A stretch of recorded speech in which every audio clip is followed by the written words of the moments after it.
كيبدا الفيلم ديالنا مع ملك ديال واحد المملكه سميتها اوريا، خدا الجيش ديالو وغادي باش يتحاربوا يقتل واحد التنين. هاد التنين عايش معاهم من سنين في المملكه وما كان داير ليهم حتى مشكل، ولكن الملك قرر يتهنى منه يقتلو غير باش يتشهر بين الممالك وصافي. منين وصل للبلاصه فين عايش التنين الخطه ما مشاتش كيف ما كانوا باغين، حيت التنين كان قوي بزاف عليهم ودغيا قتلهم. هنا الملك عرف قوته ما مسلكاش قدام التنين، فتحنا ليه باش ما يقتلوش. نمشيو دابا لمدينه واحده اخرى مع حاكم اخر. هاد الملك مشى عند بنته ايلودي وقال لها بلي امير مملكه اوريا طلب يدك للزواج. ايلودي ما بغاتش الفكره حيت ما كتعرفوش، ولكن الملك قال لها بلي هاد الزواج من صالحهم، حيت لا هما ولا الشعب ديالهم كيعيشوا عيشه مكرفصه، وهاد الزواج غادي يعاونهم بزاف. هنا الاميره ايلودي وافقت باش تضحي براسها، وهاد الشيء كله غير من اجل الشعب ديالهم. الغد ليه العائله شدات الطريق وسط البحر باش يمشيو للمملكه ديال اوريا. في الطريق هضرات ايلودي مع اختها الصغيره فلوري وقالت ليها بلي ما مرتاحاش لهاد الزواج اللي بزوه عليها، وجات عندهم حتى مرات باهم اللي كانت ظريفه معاهم بزاف وكتبغيهم وتهتم بيهم. مور ما وصلوا للقصر الملكي عجبهم بزاف الشكل ديالو، جا عندهم كبير الخدم وقال لهم ارتاحوا اليوم وغدا غادي يجي الامير والعائله الملكيه باش تعرفوا عليهم. موراها دخلت ايلودي للبيت ديالها ومشات وقفات في البالكو، وتما شافت بنت واقفه قبالتها كتشوف فيها وما عرفتهاش شكون، ولكن بقى ضرها راسها من هاد الناحيه. الغد ليه العائلات بجوج تجمعوا وتعرفوا على بعضياتهم. هنا ايلودي ارتاحت شويه حيت شافت الامير اللي كان زوين ومقبول. خرجوا بجوج على برا كيهضروا، وكان الاسلوب ديال الامير معاها في الهضره زوين ومؤدب. ايلودي قالت ليه بكل صراحه انا غير تبزز عليا هاد الزواج ديال المصلحه، يعني راني ما كنبغيكش. هو جاوبها بطريقه زوينه وقال لها حتى انا غير تبزز عليا بحالك. وهنا بداو كيتفاهموا حيت صارحوا بعضياتهم، ومن فوق هاد الشيء توافقوا في بزاف ديال الامور، وحتى هو عجباتو شخصيتها. وهنا لقاو بزاف ديال النقاط المشتركه بيناتهم. ايلودي بدات كترتاح ليه وكتشوف فيه غادي يكون راجل مناسب ليها، وبقاو هكا مدوزين الوقت مع بعضياتهم النهار كامل. من جهه اخرى بين ايلودي مشى كيتفاهم مع الملكه مي الامير على التفاصيل ديال الزواج، ولكن فاش خرج من عندها كان كيبان ماشي هو هذاك. تلاقات ليه مرتو وسولاتو شنو واقع، فقال لها لا ما كاين والو، المهم هو الزواج غادي يكون عادي وصافي. هي حسات باللي كاينه شي حاجه ومخبعها عليها، تما مشات عند الملكه سولاتها شنو كاين، ولكن الملكه هضرت معها بطريقه ناقصه ونقصات منها حيت هي غير مرات الاب وماشي الام ديال العروسه. هادشي زاد اكد ليها باللي كاينه شي حاجه كبيره من مور هاد الزواج. بكثرت ما خافت على ايلودي مشات عندها البيته وقالت لي هذاك الشيء اللي وقع، ونصحتها ما تزربش في هاد الزواج، ولكن لقات ايلودي اقتنعات حيت عجبها العريس. في النهار الثاني بداو المراسم ديال الزواج، لبسوها واحد الكسوه غريبه شويه حيت كانت ثقيله، وجا الامير اللي ديما كيتصرف معاها مزيان وعطاها خاتم غالي بزاف، وايلودي فرحات به. وهنا ركبوا بجوج ومشاو لواحد الجبل، تما كانت الاسره الملكيه كلها مجموعه من غير العائله ديال ايلودي. دخلوا العرسان بجوج، والملكه مين الامير قالت لهم وصلنا دابا لاهم خطوه في المراسم ديالنا. شدات يديهم وجرحات الكف ديالهم شويه بالموس، موراها جمعات يديهم بجوج زعما راه دمهم تخلط وما غاديش يتفرقوا. غير كملوا المراسم. ايلودي كانت فرحانه حيت صافي تزوجات وغادي يرجعوا، وهنا هز الامير هزه رومانسيه وهي كانت فرحانه وما عرفاش شنو غادي يوقع ليها. تمشى بها شويه جهه الحافه وهو يرميها في كهف غارق بزاف، منين طاحت فيه تقسطحت في ذاتها كامله، وقفات وبدات كتغوت على شي حد يجي يعتقها، وكانت مازال ما فهمات شنو هادشي داروا فيها وعلاش. المهم ما جاوبها حد، هي تمشات على الله تلقى منين طلع، ولكن ما لقاتش كيفاش حيت الكهف كان غارق بزاف. وهنا بانوا ليها بزاف ديال الطيور جايين لجهتها ومحروقين. في هاد اللحظه خرج تنين كبير بزاف وتبعها. ايلودي بقات كتجري وتغوت من الخوف وتخبعات مور واحد الحيط. هنا بدا التنين كيهضر معاها وطلعت انثى ماشي ذكر. ايلودي سولاتها شنو بغيتي مني. التنين قالت من شحال هادي درت اتفاق مع الملك باش كل مره يعطيني بنت من الاسره الملكيه ناكلها، هادشي في مقابل نخليهم عايشين وما نقتلهمش. ايلودي قالت ليها ولكن انا ماشي من الاسره الملكيه. التنين جاوبتها كنشم فيك ريحه الدم الملكي، اذا انت من العائله الملكيه. هنا ايلودي عاد فهمات علاش جرحوا ليها يديها وخلطوا دمها بدم الامير، وعرفات راسها ما غاديش تفلت منها، وتما رجعت هربات. التنين رمات عليها العافيه وقصتها في رجليها، ولكن قدرت تهرب منها ومشات داوي جروحها. من بعد دخلت وتخبعت في واحد الكهف صغير، وهي تلقى بلاصه غريبه فيها بزاف ديال الحشرات مضويين. جمعات بزاف منهم وصوبات بهم كومه باش تضوي بهم الطريق. ايلودي لقات بركه ديال الماء فنزلت تشرب منها وترتاح شويه، وهنا جات ليها التنين فعاود هربت منها وكتدخل في بلايص مضيقه باش ما توصلهاش. بقات هكاك حتى لقات واحد الحيط ومكتوب فيه بزاف ديال السميات د البنات، فعرفاتهم كاملين كانوا ضحايا بحالها، والعائله الملكيه هذه هي خطهم باش ما تاذيهمش التنين. المهم في الحيط النيت لقات خريطه مرسومه ديال هذا الكهف، وهنا ايلودي قررت تنعس وترتاح، ومنين تفيق غادي تحاول تتبع الخريطه باش تهرب. هي نعست على خير، ومنين فاقت لقات هذوك الحشرات المضويين مجموعين ليها على الحلقه اللي في رجليها. هي تخلعات وبدات كترمي فيهم، وهنا كتفاجئ منين لقات الحلقه حيدات من رجلها بحال اللي ما عمرها تحرقات تما. هاد القضيه جاتها غريبه وبغات تاكد من الشك ديالها. شدات حشره وحده حطاتها على حلقه صغيره في يدها، وفعلا الجرح تسدات ورجع جلدها عادي. إيلودي فرحات وناضت باش تشوف منين تهرب. تبعات الخريطه ولقاتها صحيحه، فبقات تابعاها حتى وصلت لبلاصه باين فيها الضو من الفوق. هي فرحات حيت لقات المخرج، ولكن كان عالي بزاف. في الحيوط كانوا بزاف ديال الشواك عاونوها باش تطلع حتى وصلت للفوق. ولكن منين مشات للفتحه اللي غادي تخرج منها لقات راسها وسط الجبل وما كاينش كيفاش تكمل. وهنا التنين عرفات بلاصتها وجات ليها من برا ديال الكهف، دخلات فمها من هذيك الفتحه، وحتى كانت عليين ترمي عليها العافيه وهو ما يسمعوا شي حد عيط بالسميه ديال إيلودي. التنين مشات تشوف شكون، حيت ما عمر شي حد زعم وجا حتى لعندها برجليه. هذا اللي جا كان باين إيلودي، ودخل الكهف مع رجالو باش يقلب على بنته. إيلودي منين سمعاتو رجعت هبطت باش تمشي عنده. في طريقها لقات جثث ديال تنانين صغار باينه ميتين بطريقه خايبه، وهذا الشيء من موراه قصه. باش نفهموا شنو وقع هنا غادي نرجعوا للور في اللقطه اللي كان مشى فيها ملك اوريا لكهف التنين باش يقتلها. قبل ما يوصل ليها امر رجالو باش يقتلوا ليها ولادها باش السلاله ديالها تحبس. وهنا فين جهلت عليهم التنين وقتلاتهم كاملين. فاش تحنى ليها الملك باش تعفو عليه وصلوا لاتفاق، وهو باش تخليه عايش هو ومملكته خاصو في كل مره يعطيها شي حد من العائله ديالو تاكلو ولا تقتلو، عقابا ليه على داكشي اللي دار في ولادها. ولكن ما كانش عارفه باللي الملك ضحك عليها هاد المده كامله، حيت ما كانش كيجيب ليها شي حد من عائلته. وكاع الضحايا اللي عطاها حتى لدابا كانوا غير بنات كيخلطوا دمهم مع دم الامير باش يخليوها تشم دمهم. دابا نرجعوا فين بقاو الاحداث. تنين دخلت للكهف وتلاقات برجال باين إيلودي، ما خداوش ليها بزاف ديال الوقت ودغيا قتلاتهم. فاش وصلت للاب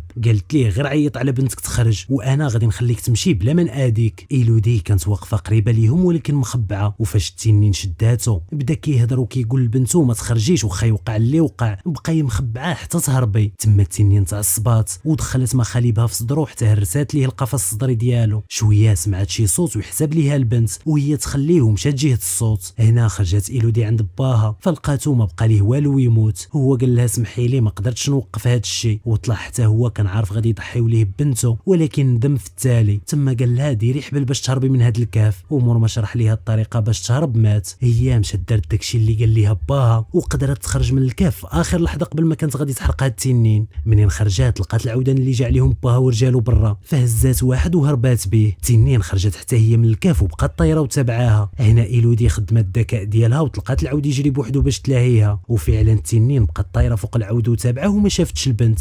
اما إيلودي فتخبعت تحت واحد الحجر. مور شويه ديال الوقت التنين ما لقاتهاش وهي تعصب وبدات كترمي العافيه على هذيك البلاصه كامله حتى ولات حريقه كبيره دايره بالكهف. هنا العائله الملكيه من القصر شافوا العافيه وعرفوا باللي إيلودي هربت والتنين معصبه، وهذا الشيء يعني خاصهم يعطيوها ضحيه اخرى. التنين بقات على هذيك الحاله كتحرق في البلاصه حتى الغد ليه، وإيلودي كانت مازال مخبعه في بلاصتها. مور شويه وصلت عليها مرت باها وبدات كتقلب عليها حتى لقاتها. مرت باها قالت ليها عندي لك خبر خايبه، العائله الملكيه خطفوا اختك فلوري باش يعطيوها قربان للتنين. هنا إيلودي خدات العود باش تمشي تعتق اختها. في هذا الوقت الملكه هي والامير وقفوا في نفس البلاصه في الجبل، خلطوا دم فلوري مع دم الامير ورماوها حتى هي في الكهف كيف ما داروا مع اختها. غير مشاو وصلت إيلودي تما رجعت دخلت للكهف، خدات السيف ديال باها ومشات كتوجد الخطه اللي غادي تعتق بها اختها. مور ما طاحت غيبات وجات ليها التنين. هنا إيلودي دارت شويه ديال الصداع باش تشتت الانتباه ديال التنين، وفعلا التنين خلات فلوري ومشات تشوف شنو كاين. تما جات إيلودي عند اختها ولقاتها مازال عايشه، حاولت توقفها باش يهربوا ولكن التنين جات ليهم. إيلودي خبعت اختها ووقفات في وجه التنين. تما قالت ليها هادشي اللي كديري فيه خطا، حيت حنا ماشي من العائله الملكيه وهما غير كيضحكوا عليك. التنين كاع ما طيقاتها، وهنا خرجت عليها العافيه ولكن إيلودي تلاحت وما جاتش فيها.